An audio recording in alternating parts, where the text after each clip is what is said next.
Good evening, everyone, and welcome to the family conversation. We are the hosts, the Alfred family. And I am Dr. Caius Alfred, and this is my wife. Sara, Alfred, we are so delighted to share another evening with you from our home on our integrated live platform, the Family Conversation. This forum is dedicated to strengthening marriages, family relationships, and to help parents and congregation impart strong Christian values to their children. And here we discuss family matters in a conversational way, and we always try to get you to participate. So feel free to comment and ask your questions. They mean a lot to us. So please comment and ask your questions so that we can be dynamic and there can be conversation on both sides. Okay, so let us pray today. Loving Lord, we just pause a while to thank you again for the privilege of going through another day and all the blessings that you bestow upon us. Now that we are here to make our presentation, may all hearers be blessed, we pray tonight, for Christ's sake. Amen. Okay, so we are discussing toxic conversation, toxic situation, toxic people. So let's talk a little bit about it. Although it's best not say a person is toxic, but that they have behaviors that appear toxic. All right. Now, sometimes people tell me when they discuss some of the issues that they are having in the family, and they're asking, "Do you believe my spouse is manifesting toxic behavior?" So there are a few things that I see. Okay, we all manifest toxic behavior at some point or the other. But if we are consistently doing things that show that we are either manipulating the person, we are consistently doing this, it shows that we may just be manifesting more characteristics of toxic behaviors. Okay? So it may mean. Now, maybe I can say here are some things to look for to show you that you are either in a toxic situation or the person is manifesting toxic behavior. If you feel that you have been unduly criticized and the criticism is of a type that making you feel confused, as if you don't know who you are or what you're about, you second guessing yourself and telling yourself, it seems I don't know how to treat a wife, or I don't know how to treat a husband.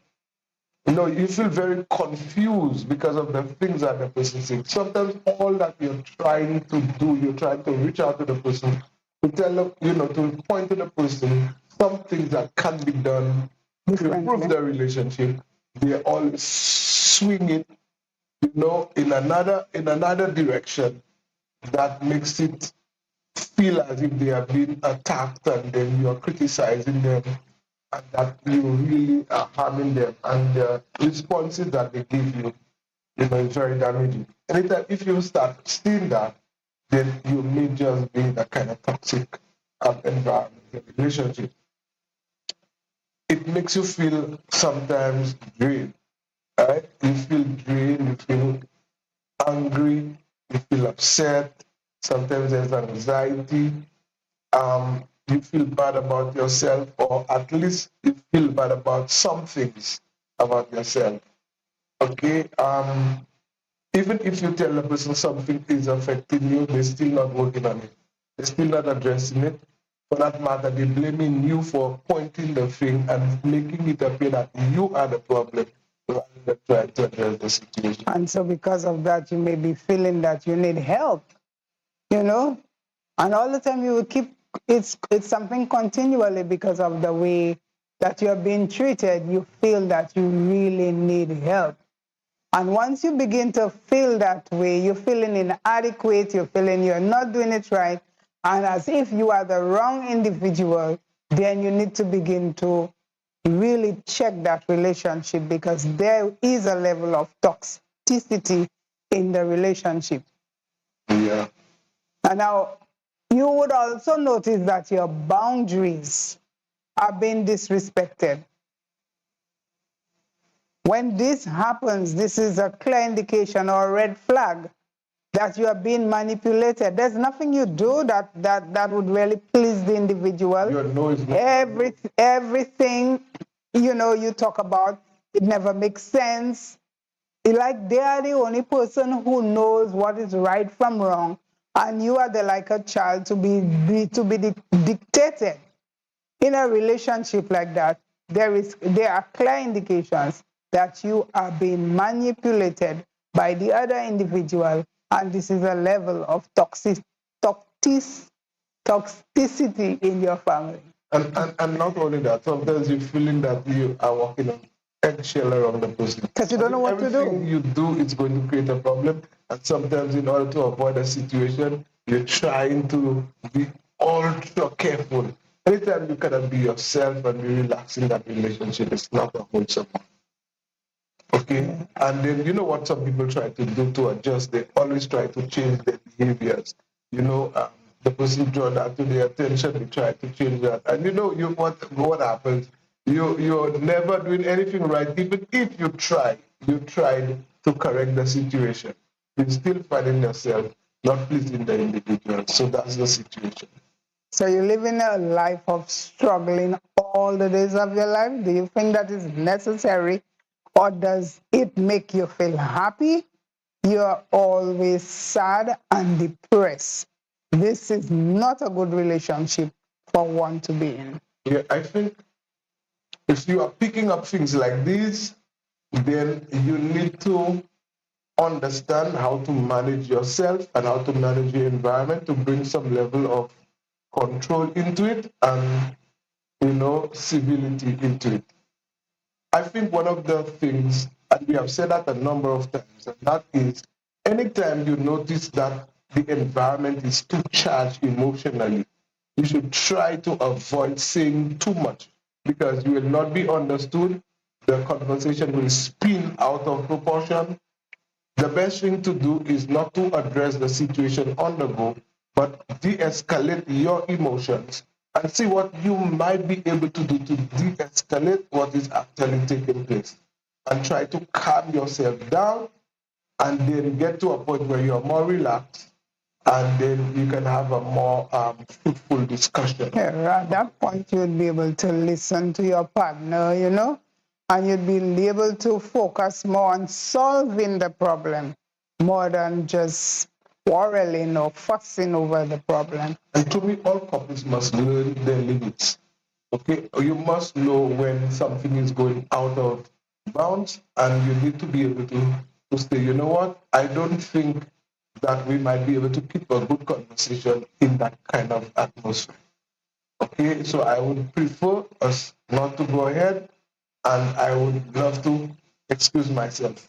But be, what should I call it, diplomatic or tactful in the way you say it, but at least try to put a stop to it, because it is not a shouting match or a yelling match. So stop it. It will be better for you to do that than to try and tell the person things as if you're exchanging with the hope that what you're saying will make sense to the person and the person will try to apply. It doesn't happen. It hardly happens.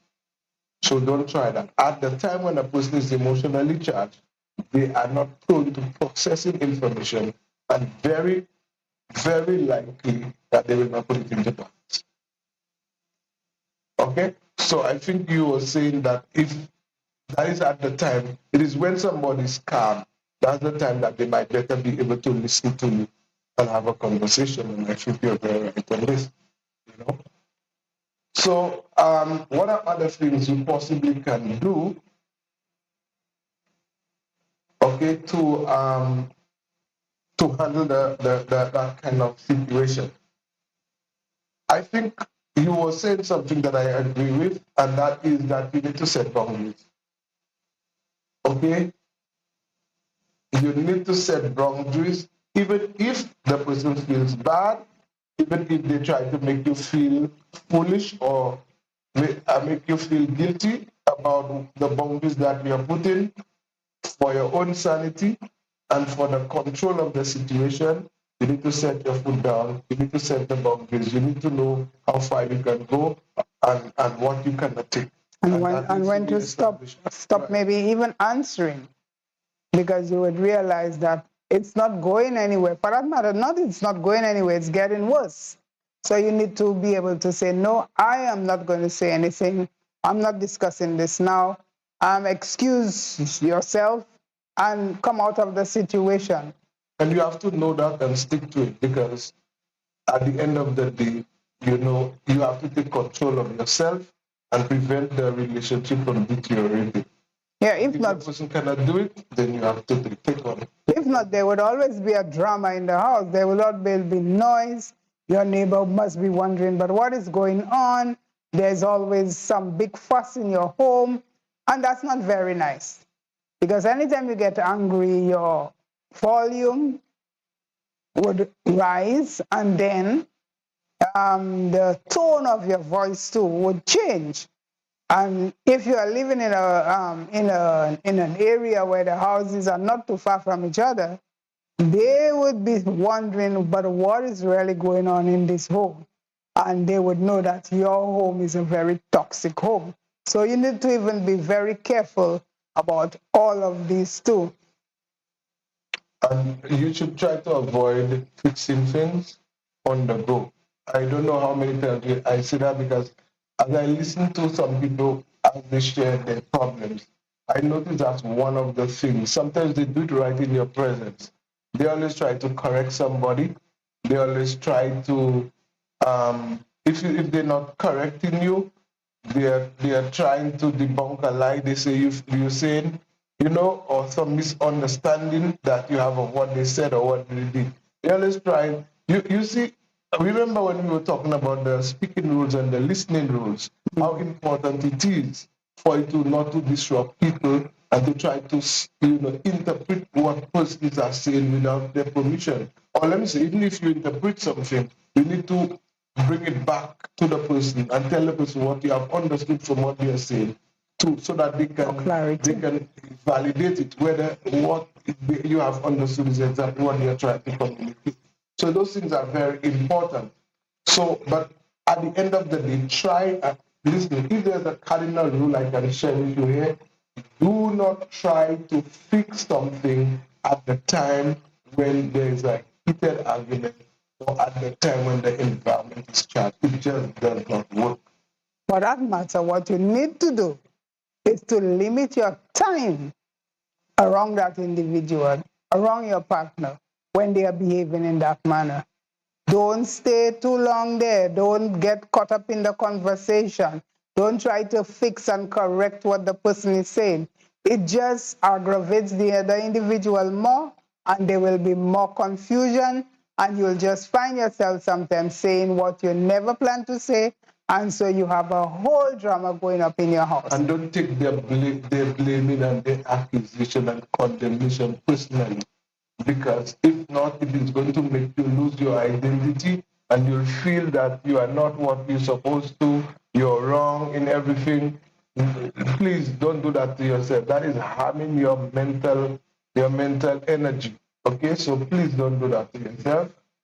You need to re-evaluate things, and then only accept things that there is evidence to prove. Wherever there's no evidence to prove that, do not accept that. I call it the reality check. Always put the reality check on any condemnation or any accusation anybody makes. Don't just buy into it. Okay? See if what the person is saying is the truth, and if it is, then make some adjustment, because sometimes even your enemy can tell you the truth, right? But you need to evaluate it before you take it lock, stock, and barrel. How do you call it? Right? Okay.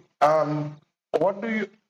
The other thing I observe too is that when people are frustrated, they can get off. You start a conversation, but it can just veer off and go into something else, and it is creating more. And the problem that ends up surfacing is far from what you all just started. Where it started, it just mushroomed into other areas. I remember when I was still a very young person going to secondary school, they always used to tell us that you have to stick to one subject, do not move from one to the next in an argument, because some persons can bring in things that have happened yesterday that's not directly related to the situation. And you can find yourself, chasing a number of things in that short space of time. Focus on that one problem that developed and try to resolve it and move on. But as I said, I still have not found it to be helpful to try and solve the problem on the go. It is better you calm it down, calm yourself down, and address it afterwards. And that is why last week I was saying that you need to have a family day. When you have situations like these, you need to be able to have a sit down, where you can discuss those things. But with a toxic person, it can be difficult sometimes.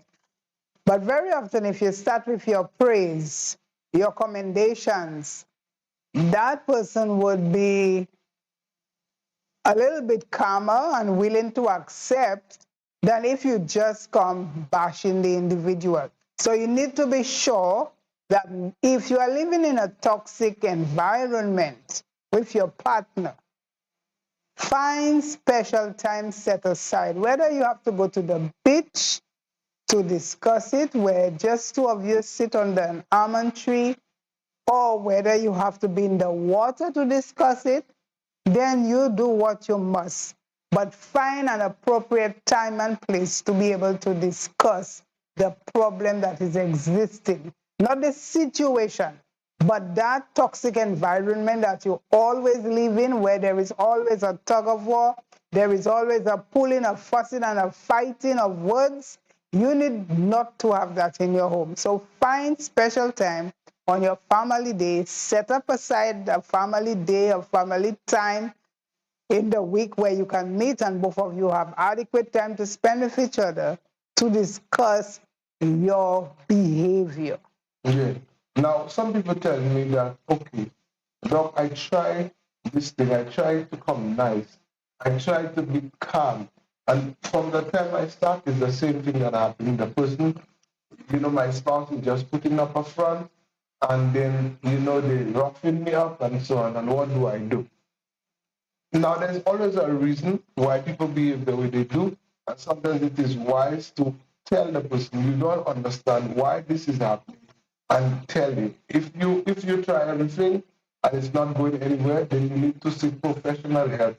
The person needs professional help because clearly that person has a problem with communicating.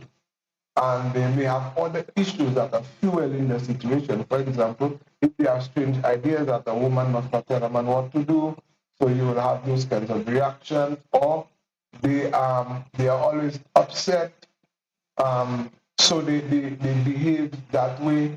They are not good listeners. They don't know how to listen. So when you have irregular and strange speaking and listening rules, you will have those kinds of issues. And these people have to be reschooled, and there may be reasons why it has happened or is happening, cultural issues, other personal factors that is creating that. And you are not a counselor, so allow the counselors and the professional persons to handle the situation, to tell you, to work with you, to discover what it is, and for both of you to come up with the solutions how to approach the problem. Or else you wouldn't get very far with the person.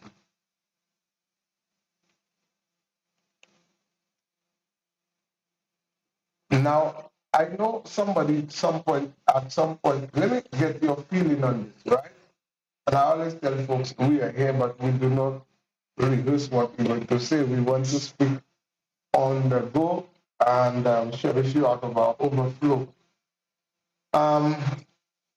I know some time ago, somebody was saying, I know they raised the question, and I said I wanted to address that matter. And that's an ideal time for us to look at it. Somebody was saying that they were asking, is it all right for you to go through your spouse's phone, especially if you have suspected that the person is hiding things away from you or they are behaving suspicious around their phone? when you are wrong or if you touch it. What do you think about it? If you and your partner don't agree for each other to be in each other's phone, I think you need not go there. For me, I don't have a problem with my husband's phone. If I need to use the phone, I use the phone. If I don't need, if he needs to use mine at the time, he uses my phone, because there's nothing to hide. Anytime you have individuals who always try to keep their phone away from their partner for some secret problem, there is a problem. Because you should be open about anything if you're family. So to have an individual who who has become suspicious about your phone because of the way you behave. When the person is there, maybe you go outside to answer the call. Maybe you can't use the phone at all, and things like that. That can be for two reasons. One, if the individual is an eavesdropper and like to get into the conversation that you are having after you have had that conversation with the person, they want to know everything that went on, why the person said this and why the person, oh, I heard you said so. Who were you speaking to and why did you say all of this? This is somebody that's a little bit too inquisitive. You need not get into every conversation that your partner is having on the phone. And you need not search the phone either. That is where trouble begins.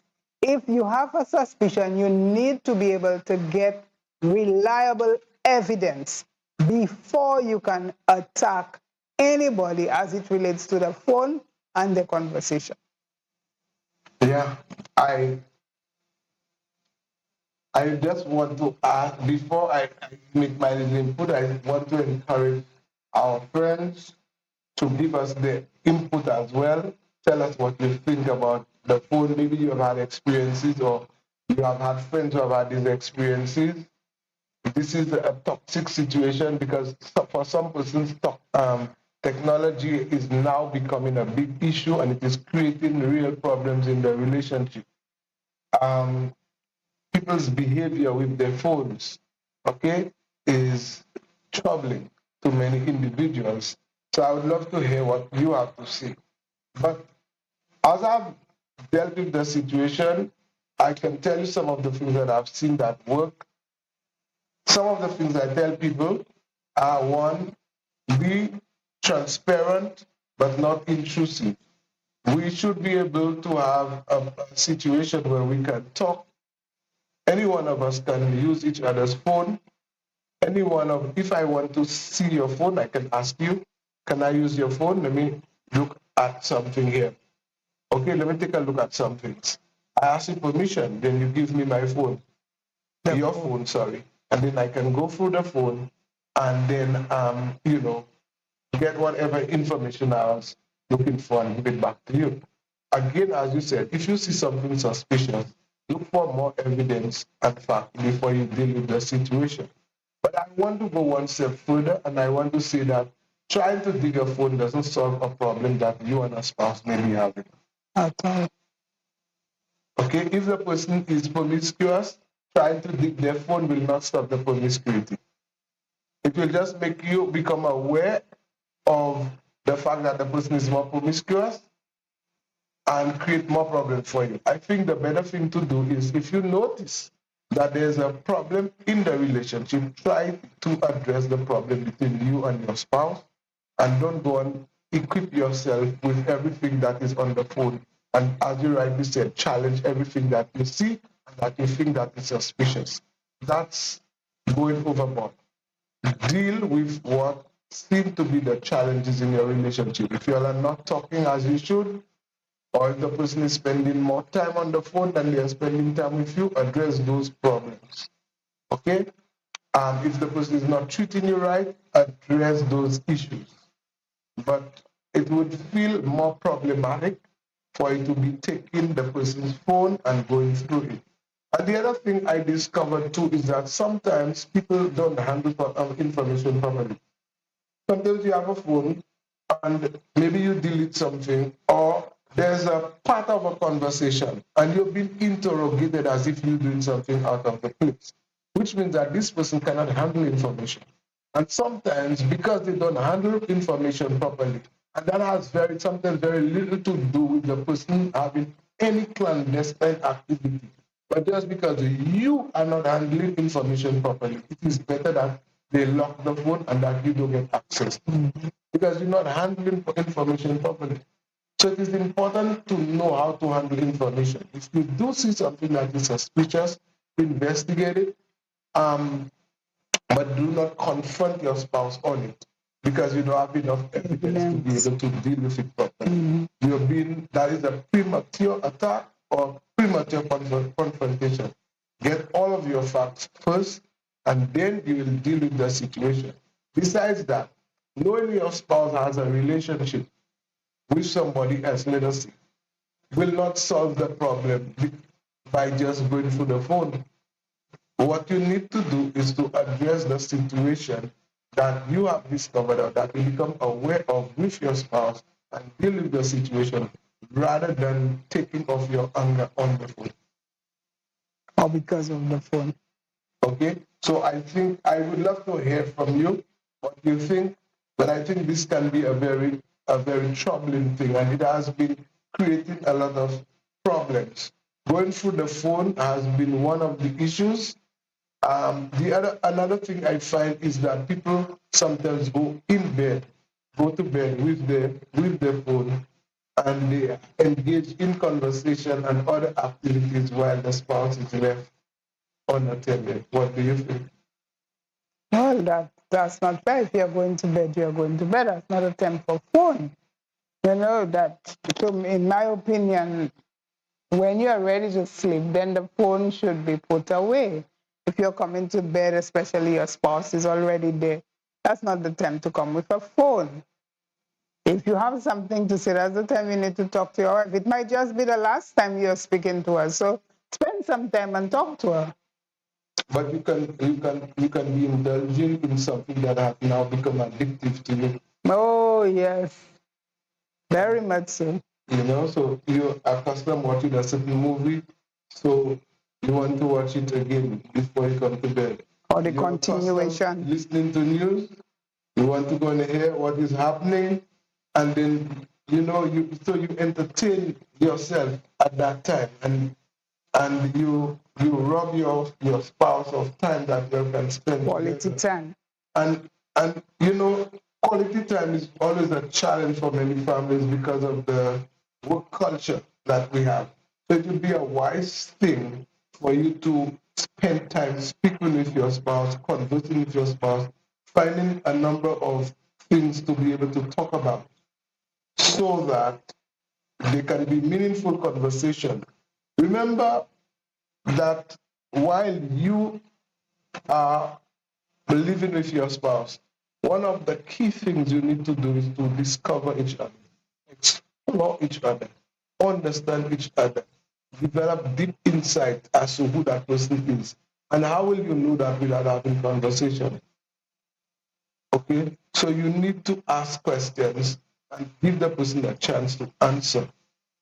Okay, and likewise, give the person a chance to ask a question and you yourself answer.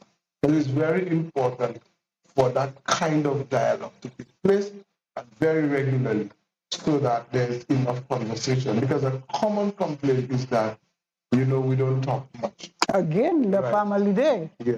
It makes sense to have time set aside to be with your family and to talk with your family, to discuss with your family, to have fun with your family, to set things right with your family. You just need time every week. For some persons, it is really difficult because of their workload and their schedule, but you need to be so deliberate about having a beautiful, wonderful family that you need to sometimes sacrifice one thing so that your family would become the family that you envisage. You don't have to take it for granted to believe, well, because the person is a nice person, I can treat them anywhere or do anything, go anywhere, live my life as I please. And that person will just be there every day accepting that. It will not go on that way. Again, I am saying it is important to set aside, even if it's 2 hours per day, per week, where it is just known as the family moment. You do that and you discuss pertinent matters and set your family aright for the upcoming week. It is important, people. I cannot overemphasize the fact that you need to have time to spend with your family, not just for fun, but to discuss things that are pertinent to your family. So would you encourage, okay, if Monday is not the family day for me, I can spend a lot more time on my computer, on my tablet, on my phone, when, you know, we both should be in bed? Or what would you think? How do you look at it? Remember, the family time or the moment is for discussion of everything that's going on, whether it be the building, whether it be problems, whether it be the children, whether it be whatever. That is different from spending time just leisure time with your spouse to connect and to have fun time with your spouse. That is different. That is additional time. So in the night or in the day, if you both are home, then don't tell me you spend a whole day on the computer and never said a word to your spouse. You're so engrossed in just the computer, you are just destroying your own health. So you need to take a break. And in taking a break, remember your spouse is there. Yeah, and I think that's where the, I would say, to spend at least 15 minutes with your spouse, connecting with your spouse in an emotional way. And the conversation that goes around that time is a conversation to show affection and to be able to relate to the person in an affectionate way. And that should be happening every day, both morning and evening. Or during the day if you are together. Yes. So that you all can connect, because people connect on an emotional level. It is on the emotional level that you feel in love and appreciated. And so it is very important to spend that kind of time with the person regularly. Every day you should at least spend 15 minutes, but there are days when you should spend at least more time with each other. A few days during the week you should spend, because it shows the person that they're important to you. And somebody says, if somebody is important to you and you can't spend quality time with them, then you're defeating what you're proclaiming. So it is very important to find that time. Now, some people tell me they're not sure what to talk about when they meet for that kind of conversation. You know, there are different people. Some people are shy just to talk about. Really? And you're in a relationship? Some people are shy and they don't know what to say. Yes, it is a challenge, I must admit. It is a challenge, but practice can make perfect, right? You can learn a few things and try to practice it and make it work. You know your spouse, need to be a firm. Fine. Let me give you my own example. I remember that I was okay. When I started, I think it must have been the second year. My second year in college, I was doing my undergrad program at the time, and then we were doing some work with a counselor, and they were giving us some time to spend with each other. There was a group of four, I think. We were divided in groups of four, and we were asked to compliment each other, say positive things about the individual, 5 positive things.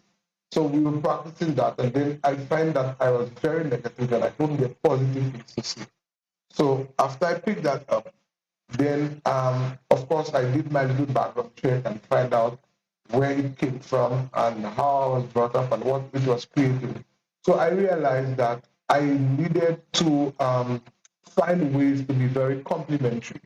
So what I did was I applied to be a host in the cafeteria so that I could find ways to reach out to, the diners, reach out to people who are at the cafeteria to be able to say something positive to them. And then I try to practice when I meet persons, just say something complimentary to them. And it went a long way in helping me overcome the inhibition that I had in the beginning, where I didn't really want to, where I couldn't open up and speak to my spouse and to tell them how much I love and I appreciated them.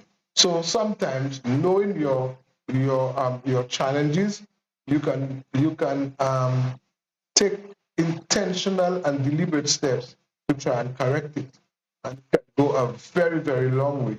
I must tell you too that Dr. Serafin was a very influential person in my life at that stage. Well, let me not say at that stage, but I noticed that he was very complimentary, which was the same thing I wanted to do. And I just by observing him and see how he did things, it rubbed on me, and I started practicing it as well. So I must say kudos to him. I must tell him that I learned something very significant from him. And you're practicing something that you see. But tonight we have a few friends that we want to say a special good night to you. And as I'm saying that, I would like you to like the page and maybe share the link with your friend. Not maybe, share the link with your friend. So Martha Monrose, we are happy. You are here with us tonight. And we have Kalina Clovis, Francilia Antoine, good night to you.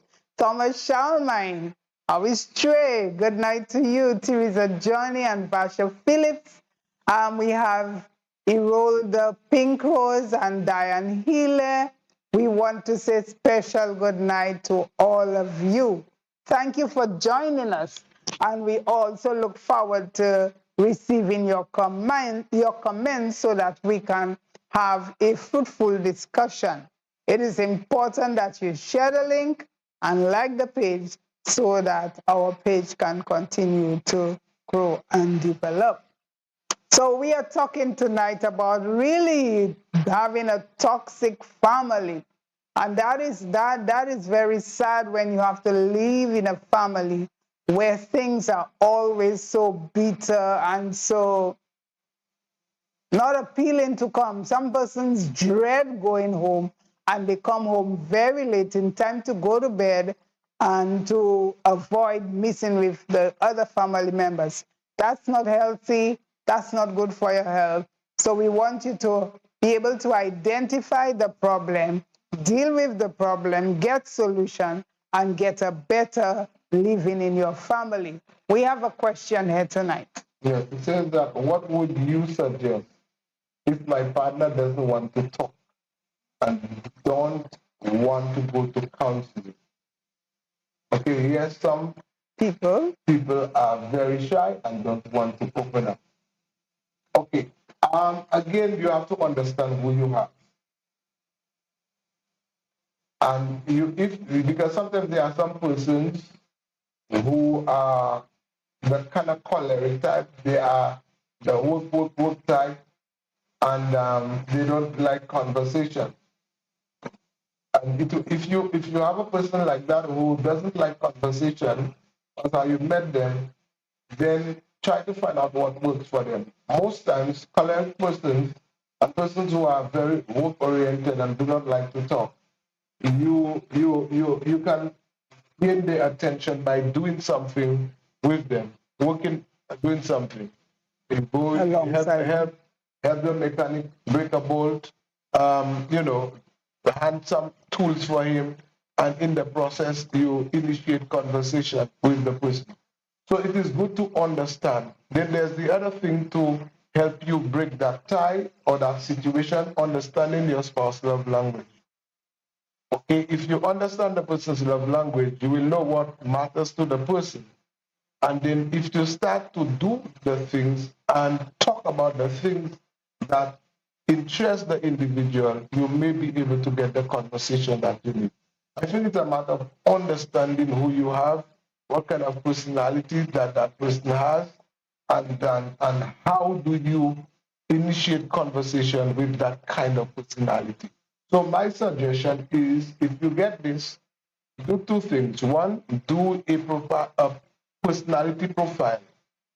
there's a Briggs-Myers personality profile. There are a number of recent good ones as well.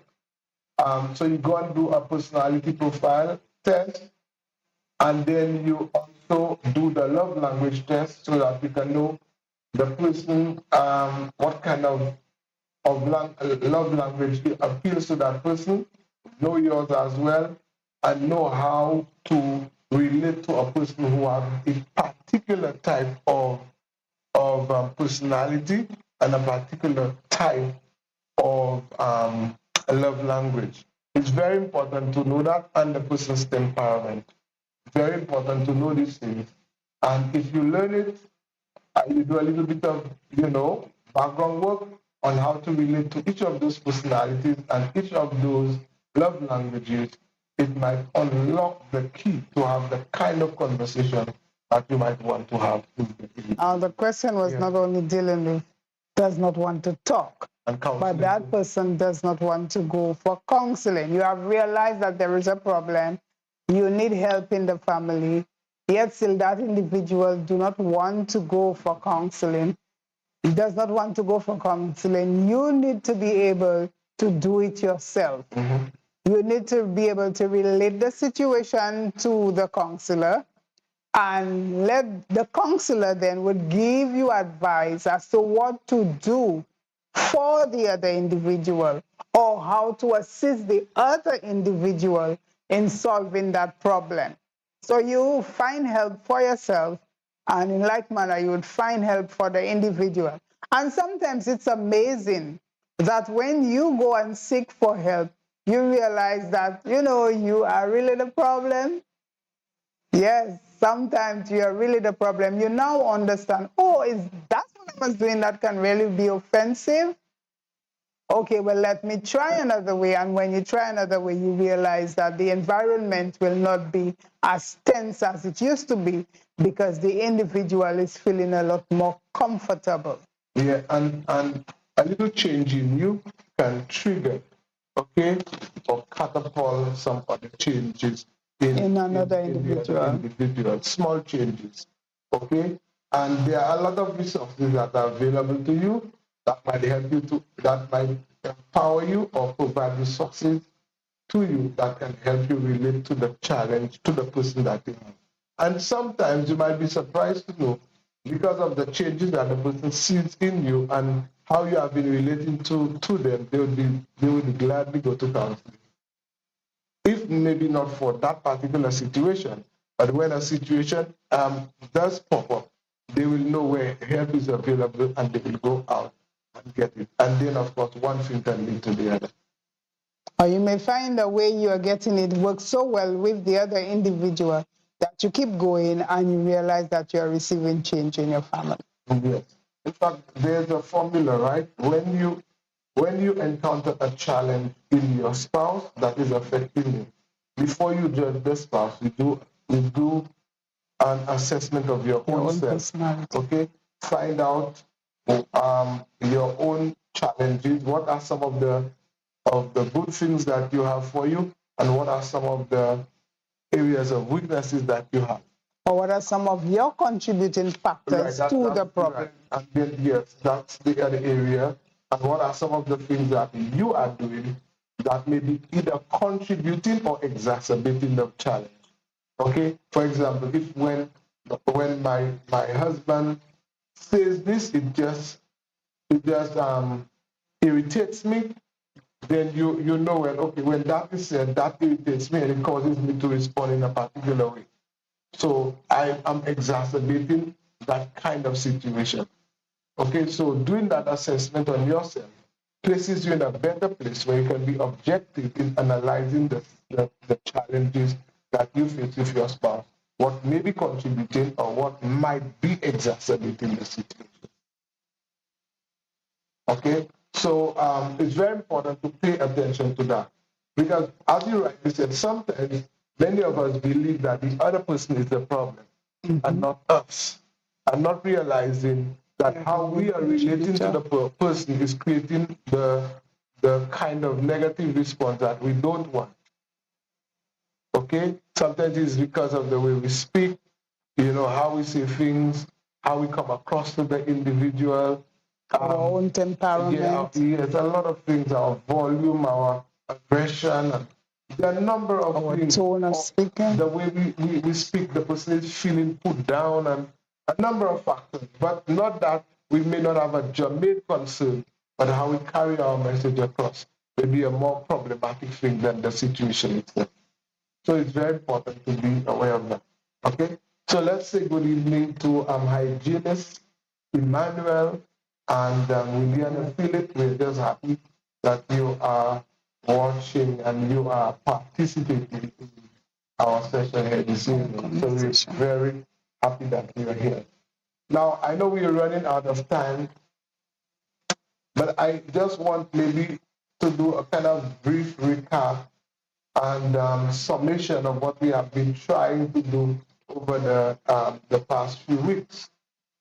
What we discover is that misunderstanding and arguments are very common. They are really common in many relationships. And it is sometimes they are habits that are contributing to this misunderstanding. And sometimes these habits are very difficult to break. These old patterns are stubborn. Yeah, because for some of them, this is how you were cultured. So that's what you know to be right, but it's not right. But the environment that you grew up in, that's what you know. That's what you know.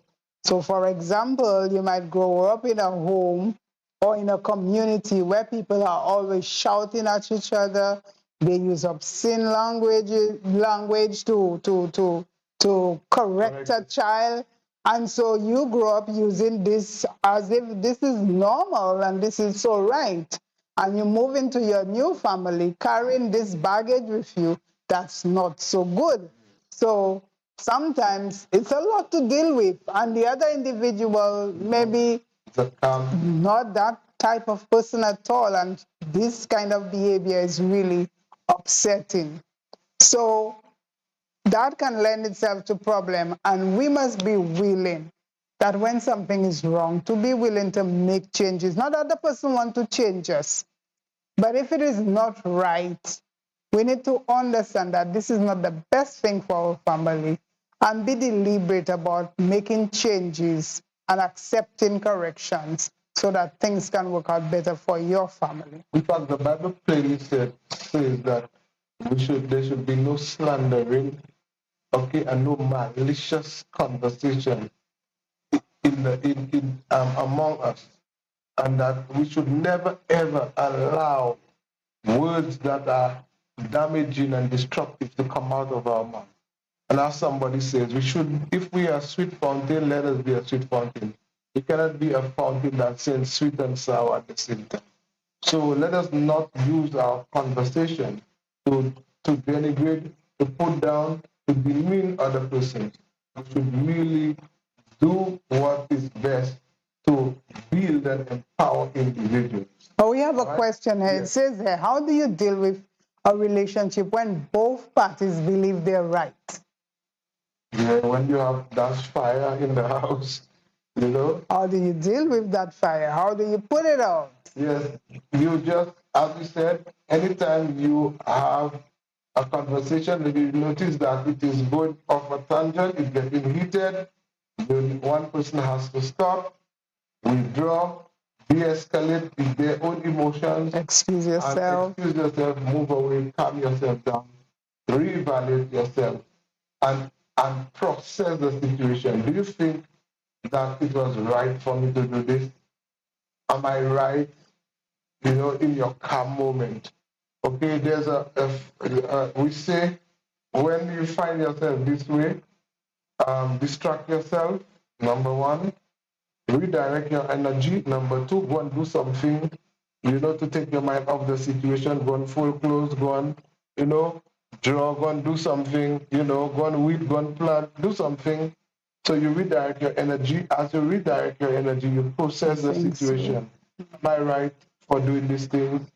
Did that call for that kind of response? Why is Why am I behaving that way? What is it that is causing me to do this? Okay? Or when am I finding myself responding that kind of a way? What is actually happening that is triggering that? So you ask yourself a number of questions, and then you try to address the situation. And when do you address the situation? It is when you have set aside time. And that's why I'm saying I don't want to overemphasize the family time, but you need to set aside family time where you can discuss, where you can commend, where you can compliment, and where you can solve problems. At this time, members are more willing and open to talking because this is the time set aside for it. So if you realize during your time when you were maybe doing some other chores to think through the problem, there will become a time where you would need to discuss the reality of the problem. And it is during that time that you have set aside, maybe the 2 hours or 3 hours of that particular day, for your family to meet or for you and your spouse to meet to discuss problem. And when you meet at that point, remember I'm saying that you are just meeting to discuss problem here. You know, this week we had a really rough week. And I've thought about it. I realized that in some instances, I really did not do it the right way, you know? So I really want to now talk about it and let's try to solve the problem in an amicable way so that our family would be a little happier. If you come with this attitude, you can do a lot more with your family. The person will be more willing. You're not blaming them. You are discussing the problem because it's affecting both you and the other individual, or it might be the children. Children, I don't know. This week, I mean, you all really drove me to the wall. Let's sit and discuss why things went that way. And let the children open up to say what they were going through. You might have been the problem because of your situation with your husband.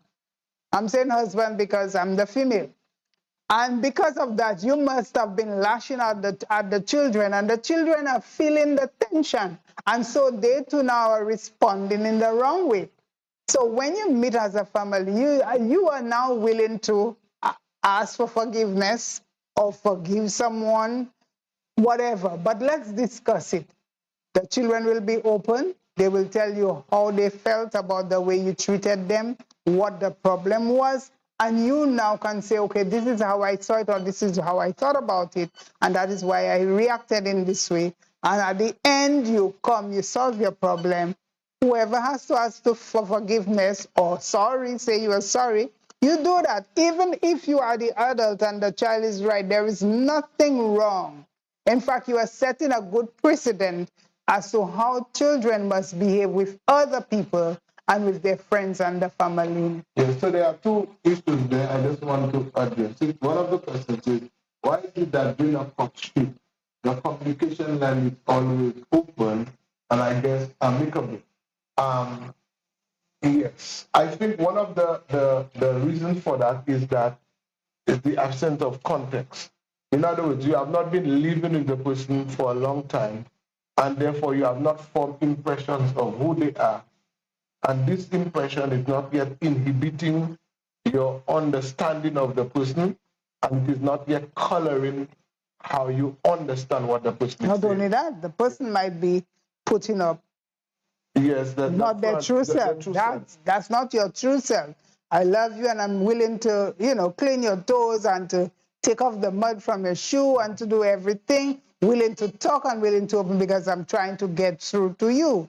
But that's not really me. So we say that everyone has two self, right? Yeah, the imposed self. The imposed self and the real self. Right. So I will impose and pretend. Let's use that word to help you better understand. Pretend that I'm that nice person, that I have all this good behavior and this good upbringing, but that's not really me. Oh. When I get accustomed, I know we are on the same level, I'm accustomed with you every day, then you realize how harsh I can be, how rough I can be, how, impatient I can be. and you realize that's not the same person. But in courtship, we were going so good. Right. So you were being more restrained. Okay, Things let's being finish said. with this, you Right. know. Oh, I'm so sorry, I hurt you, and that's courtship.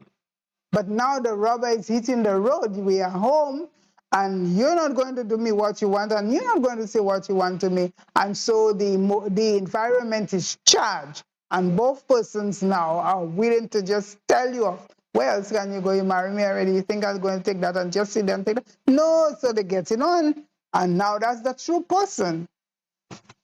Yeah, you do have that situation when you have the imposed versus it, but as I was saying, also the context. Context is now you have treated me badly, you have done a number of things to me, I've lost some respect for you, I don't take you as seriously as you used to, so now I don't understand what you say the same way as when you used to say it. Okay? The other thing is that somebody asks, communication dies when it depends on the other to make the first move. That is true. Okay. Yes. It happens. I think you should just speak and just don't manipulate the conversation. You speak if you have to speak and give the person a chance to speak up. So you can solve that. All right. The other question the person asks is why is it that during the courtship, the communication is always open and engaging, and a few years into the marriage, communication is scarce and sometimes dies completely? What is it? I can say that there are a few of them, few reasons why that happens. One of them is the stress of life. Okay, you allow it to come in, and you are not nurturing the relationship. You just take it for granted, and then you settle in their own self. So when you were in the dating period, you are trying to catch the fish. You are sending the bait. You feel the fish needs. Now that you have caught the fish, you no longer have the same interest that motivated you to want to do the things that you wanted to do and to say the things that you wanted. So you are out of motivation because things have happened in the relationship that has affected you, and it has changed your whole attitude towards the relationship. And the other thing too, as I said, is that your perception of the person has changed, and then your motivation and your feeling for that person has changed, and it is affecting how you relate to the person. Okay? Apart from also what my wife said, the imposed self versus the real self, because sometimes you're doing that to catch the person, to attract the person to you, and because that's what you know the person like, but you are not that kind of person. Okay, another question is scarce and sorry.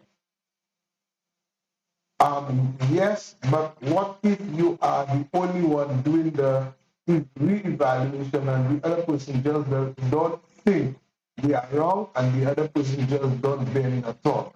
Now, that may not be because of the problem. That might be something else that is driving that.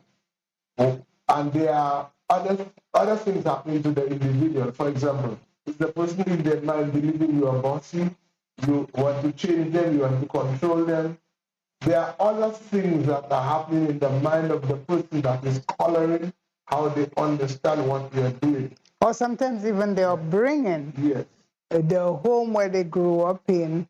You know, it was just one person having to say, do this and do that. And they think they have to do the same. And they just take over the family as if they are the ones in charge and they know all and everything else. Now, sometimes for some individual, you actually cause the person to become that way. Yeah. To give them the right of way to be able to say and do everything because you feel that they know so much. But you know too, we sometimes really keep ourselves back as if we don't know anything, but there are quite a bit of things that each person would bring to the table to make the home that they want to be. So you just don't allow only one person to do the talking and to do the thinking and to put things right and to no. That is why again the family time is important. You can sit and say, okay, I realize that, you know, I've always been reevaluating our relationship and things. What do you think about it? How do you think we can, what are some of the changes? But if it's during the argument time and during the high emotionally charged environment that you want to do that, it will not work. You need to set aside that time where you can talk. In fact, I've seen individuals, okay, who've come to me and complaining that their spouse is not talking much. And when you examine the thing, the man doesn't want trouble, the other person is too aggressive, and they just tell themselves, you know what, instead for me not to get in trouble, I just not saying anything. Now that is their way of coping with your aggression, but that is not that they don't want to talk. So you do have things like that. So sometimes your behavior, how you're approaching the matter can create a passive pattern. Okay? Sometimes you have persons who have strong women, sometimes who have strong maternal instinct, who like to give instruction, tell you what to do. They always see that not good to do, so they always give an instruction.